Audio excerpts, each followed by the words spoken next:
Bienvenidos al primer Congreso Anual de Holografía 2021. Juntos estudiaremos los fundamentos de este fenómeno. Y algunas aplicaciones. Empecemos. ¿Qué es la holografía y qué la hace tan importante? Bueno, la holografía es una técnica de fotografía que nos permite registrar tanto amplitud como fase de una onda. Esto es algo particular debido a que esta información no es recolectada por los detectores, los cuales solo registran la intensidad de la onda, obteniendo así una imagen en dos dimensiones. Es importante tener claros los conceptos de amplitud, fase, longitud y frente de una onda. La historia de la holografía nos remite a Denis Gabor, quien fue un doctor ingeniero húngaro, nació en 1900. En 1947, como investigador, buscaba un método para mejorar la resolución y definición del microscopio electrónico. Gabor se propuso realizar esto mediante un proceso de registro fotográfico de imágenes al que finalmente llamó holografía. La popularidad de la técnica decayó por las bajas cualidades de imágenes que daba en la época. El avance de la holografía realmente se dio con el desarrollo del láser, gracias a los estadounidenses Leigh y Upanex, quienes mejoraron la técnica eliminando el problema de las imágenes dobles que se tenía inicialmente. Esto claramente abrió paso a un gran número de aplicaciones. Entendamos ahora en qué consiste esta técnica. Bien, la interferencia y la difracción son los dos principales fenómenos que se presentan en la holografía. En esta técnica, un campo óptico reflejado o refractado por el objeto que está siendo estudiado es grabado y codificado en una placa fotográfica para luego poder ser reconstruido difractando el frente de onda de referencia. Se consideran entonces dos pasos o dos etapas en este proceso, por un lado el de detección o grabado y por el otro el proceso de reconstrucción. Estudiemos ahora el holograma de Gabor. Si se considera el primer paso en nuestro proceso, es importante cuestionarse qué es lo que se está detectando o se está grabando. Para el holograma de Gabor se necesita un objeto con una alta transmitancia, la cual se puede representar como variaciones alrededor de un valor de transmitancia base, variaciones que supondremos leves.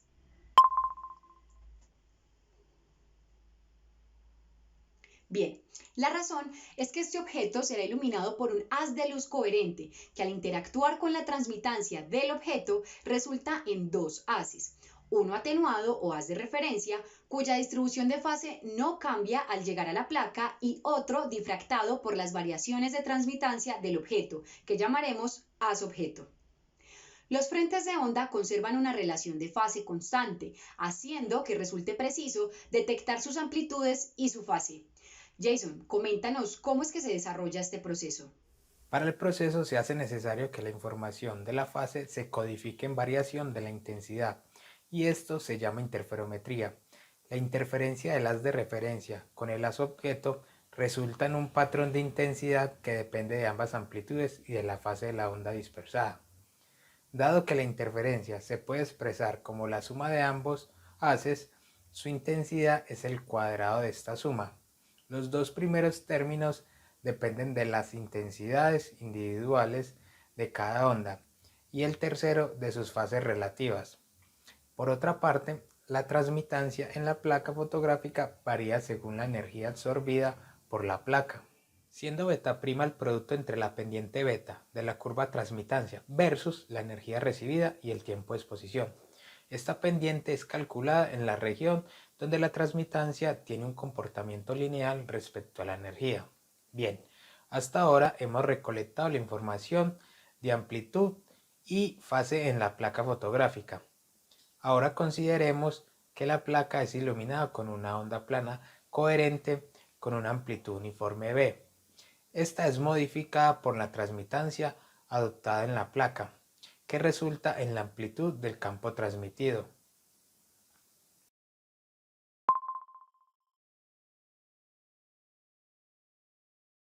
Bueno, este campo se puede interpretar como tres ondas que salen de la placa. Una de ellas es similar al incidente pero modificada en amplitud o atenuada. Otra es proporcional al haz objeto, el cual origina una imagen virtual del mismo. Y bueno, la última es proporcional al conjugado del haz objeto, que se puede interpretar como una onda igual al haz objeto, pero que proviene de un objeto ubicado opuestamente respecto al original. Eso genera una imagen real del lado opuesto de la pantalla. El segundo término lo despreciamos debido a la relación de transmitancia que tenemos. Y todo esto hace que el holograma de Gabor genere una imagen real y virtual del objeto simultáneamente, y ambas están centradas en el eje del holograma. Una de las desventajas de esta técnica es que no todos los objetos poseen una gran transmitancia y su variación de transmitancia no siempre es sutil, por lo que se debe considerar la onda que despreciamos.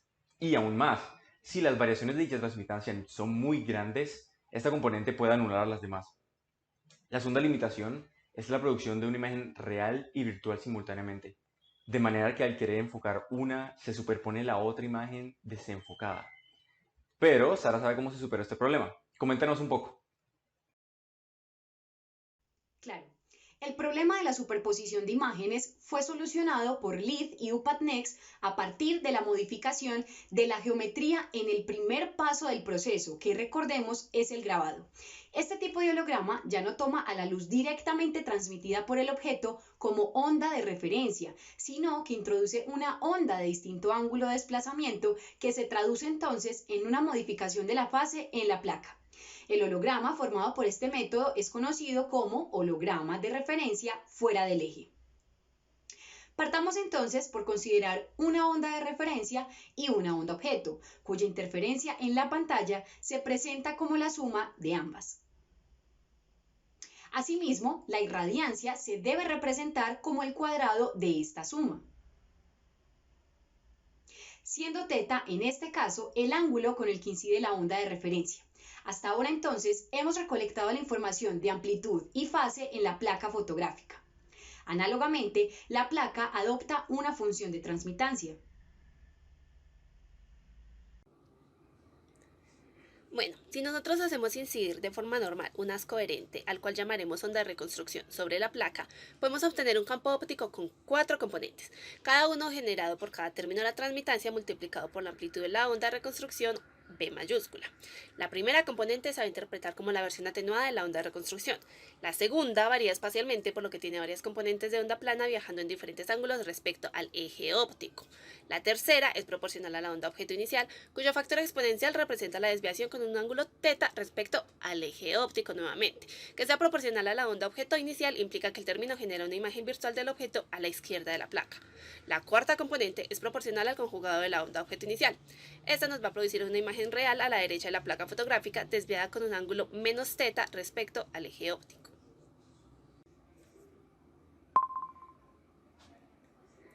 Ok, esta separación angular entre la imagen real y virtual se da debido a la utilización de la onda de referencia incidente a un ángulo diferente al de la onda objeto. En 1964, Leith y UPATNEX reportaron la primera holografía digital tridimensional. En el proceso de reconstrucción, cuando ya se tiene creado el holograma, al iluminarlo con una copia de la fuente de referencia y de su posición, es posible observar la imagen virtual posterior a la placa. Por otro lado, al iluminar la placa con el conjugado de la fuente, se puede obtener la imagen real entre el observador y la placa. En otras palabras, es iluminar la placa con el mismo haz, pero que se desplaza en sentido opuesto al inicial. Una de las desventajas de esta imagen real es que las relaciones de profundidad son mostradas al revés. De manera opuesta, la imagen virtual no se altera. Otra desventaja es que la proyección en la pantalla de la imagen real no es de buena calidad, a menos de que se ilumine solo una porción del holograma.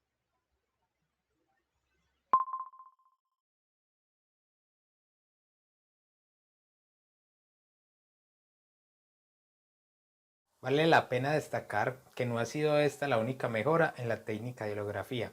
Veamos, en la holografía generada por computador, el holograma se calcula en un computador para luego ser estampado en una placa y la reconstrucción se hace en espacio real. Los hologramas pueden ser producidos a partir de objetos ficticios, imposibles en la vida real. Por el contrario, en la holografía digital, el proceso de registro del holograma se hace en espacio real, pero este es detectado y registrado a través de una cámara, para luego ser transferido a un computador. La reconstrucción se lleva a cabo a través de métodos numéricos en el computador y se puede mostrar en una pantalla. Una ventaja de esto es que tiene un registro más rápido y sensible.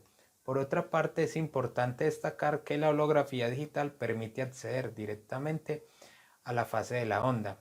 En nuestra universidad, el grupo de investigación óptica, procesamiento optodigital utiliza esta técnica en el ámbito de la microscopía. Con el auge actual de las nuevas tecnologías y los nuevos desarrollos, ha surgido claramente la necesidad de guardar cada vez más información de forma perdurable y ocupando menos espacio. Los discos duros, si bien no son obsoletos, su acceso a la información y escritura en ellos es lenta. Además de eso, no pueden guardar grandes cantidades de datos y leerlos de forma rápida simultáneamente. Una de las ventajas de trabajar con óptica en el manejo de datos es que permite interactuar con estos y también almacenar grandes cantidades de información en un mismo espacio, lo que aborda el problema ya antes mencionado.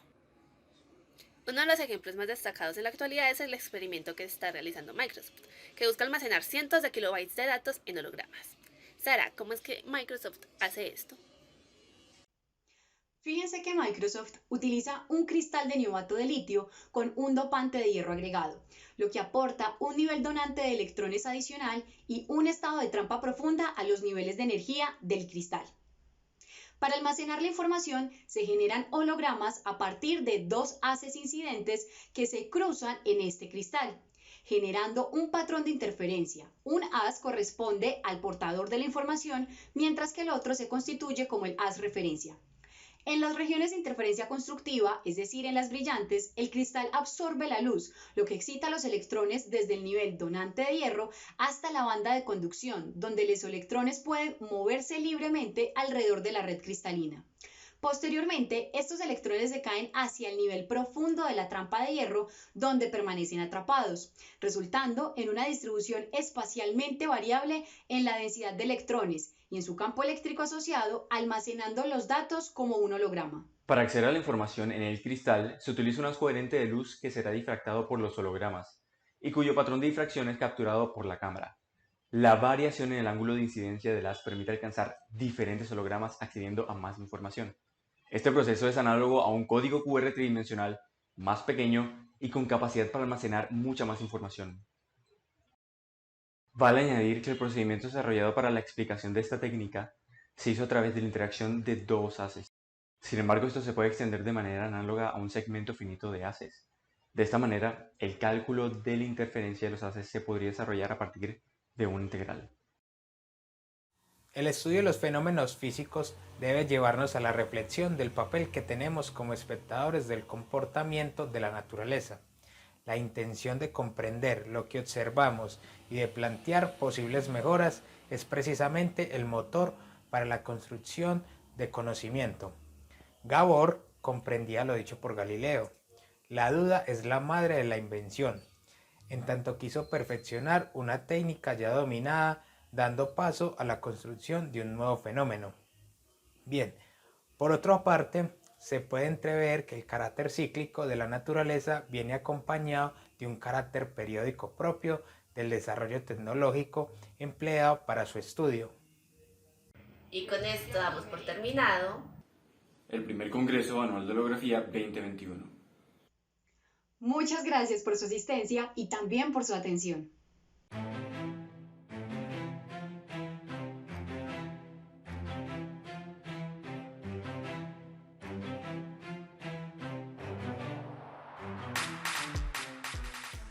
Este trabajo me permitió aprender un nuevo tema que era ajeno para mí, pero sigo teniendo algunas falencias en los temas dictados en clase, en los cuales no se pudieron profundizar y los cuales el tema de investigación no los trataba.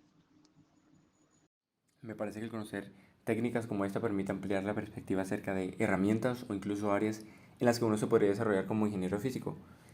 El desarrollo de esta actividad también me permitió fortalecer habilidades de trabajo en equipo. Y aún más importante, a diferencia de la evaluación pasada, considero que el tiempo dispuesto para este fue apropiado, ya que no hubo tanta presión para hacerlo y me atrevería a decir que el resultado fue mejor.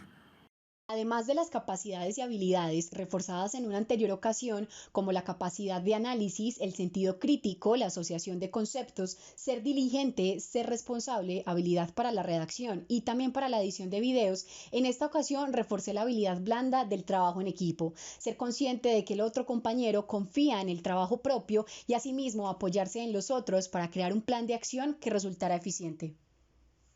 súper agradable haberle dado vida a la idea de hacer un video tipo congreso.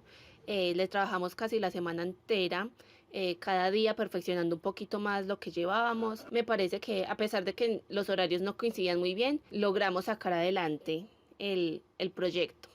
Entonces, Agradecimiento con todos.